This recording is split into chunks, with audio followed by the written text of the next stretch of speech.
Thank you, Mr. Speaker. Mr. Speaker, let me begin by saying that this House shall fight for devolution.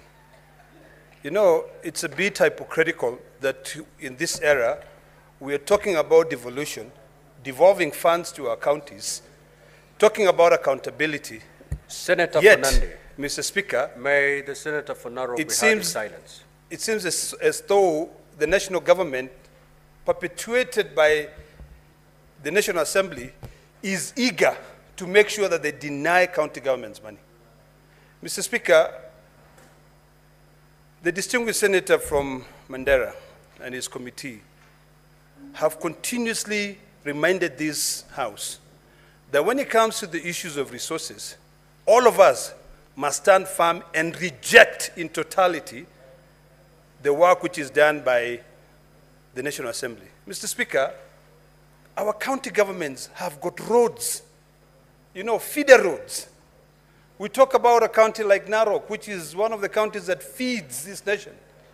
Our feeder roads, we produce almost 80% of the wheat in this country. Our feeder roads are dilapidated. And now, Mr. Speaker, the National Assembly comes in and decides those additional grants, they are not worth it. Seriously, I think somebody has got to drill some sense into the minds of our colleagues in the National Assembly who are really negating on their role of representation. It doesn't matter whether you represent citizens from the National Assembly or from the county. Ultimately, the county governments are the ones that will develop this nation. So, Mr. Speaker, I want to beseech all of us that the Road Maintenance Levy Fund is very, very important. This is a fund that has continued to help our communities. I can see, Anita, you okay? All right. So I think all of us sitting here, you need to remember Article 123. You vote by delegation. You need to remember that if you come here and not think about your county will continue suffering. As long as I'm here and God has given me air to breathe, I will always make sure that I fight for more monies to go to my counties. Because I want to see roads from Mount Narok being repaired. When you go there, you'll find that counties will tell you, we have no money to fix these roads because the National Assembly has removed these roads. So this is the time that we now redefine devolution. What is devolution? Every time we sit here and we lament, and then when a motion comes from the National Assembly, we are quick to pass it.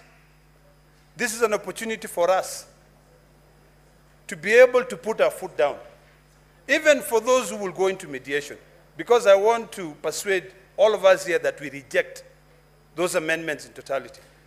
When you go into mediation, you put your foot down, because if we cannot fix our county government's roads, then what else are we doing? Mr. Speaker, there are counties that are still struggling to be able to build their county headquarters. There are grants there to support these counties to be able to complete these county headquarters. There are counties also that, I remember Senator Faki came here, we moved a motion, we agreed to allocate Mombasa a few more resources for them to be able to build their sports complex there. I think we need to ask ourselves whether everything should be concentrated in the national government and what impact that will have in the communities. We talk about all funds, you know, come into the issue of revenue share. They want to reduce that. Division of revenue, you know, I've never seen anywhere where we are talking about amendments when there is a law which is in existence. You know, now our counties are crying. They have no money for anything. Sometimes you find that even doctors are going on strike, and then when you follow the doctor, the governors will tell you, we have no money to pay them. You know? So if we are not diligent and very careful in our work, we will be sitting here and warming our chairs here. So from today, I want to beseech all of you that any time when you see a bill coming from the National Assembly that has got to do with resources, think of it as a problem and you have a hammer, you know? And think of it as a nail, just hammer it down, poop! So that we can move forward, knowing that these distinguished men and women will fight for their counties. If we do not fight for our counties, even the future generations will laugh at us. What were all those old men doing there? You know, they'll be pointing at the bullfighter and saying, bullfighter, you know, what were you fighting for if you could not be able to help me get a road? Do you know, Mr. Speaker, yesterday I saw a statistics of how many houses are built out of mud in this country. It was very sad that my own county of Narok, 60% of homesteads are built out of mud.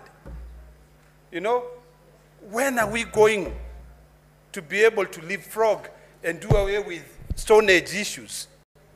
You know, our forefathers lived in mud houses.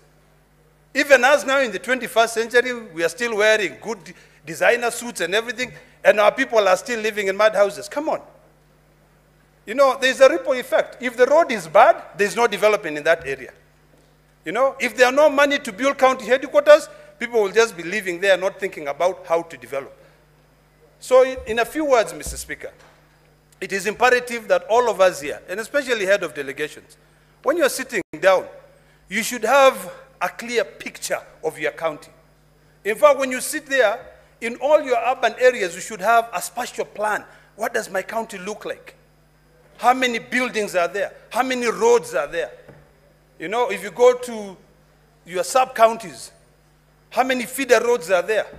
That is when you will know that it behooves you to fight hard so that not a single penny is deducted from those funds. You cannot remove those funds. You know, recently, Mr. Speaker, we were being told that in the budget committee of the National Assembly, that our colleagues there will make sure that their constituencies have a lot of money, you know, and they'll fight for it. You know, I'm sure my sister Paris was a member of parliament back then. She would be like, she'd want to be in that budget committee to make sure that some money goes to Kajiado. You know, but now, my sister, you are here in the Senate. You know, those people will still want money for themselves. Now you, what will happen to you? They will deduct the little money which is going into counties. So unless we are all cognizant of the fact that we are here to fight for our counties, you know, we will end up being a laughingstock. So this is the time when we break the protocol and come up with hats, and I'm willing to sponsor, that says reject. And you just sit down there and you say reject.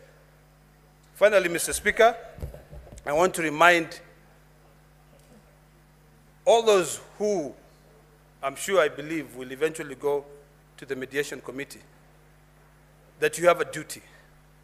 When you go back home and you drive your car, you're lucky, you can drive an SUV. There are those people who are stuck in a pro box or in a boda in a dilapidated road.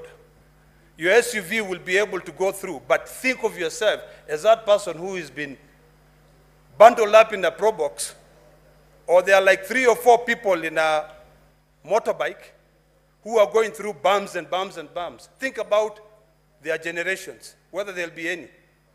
Thank you, Mr. Speaker. I reject. Senator Ali Roba.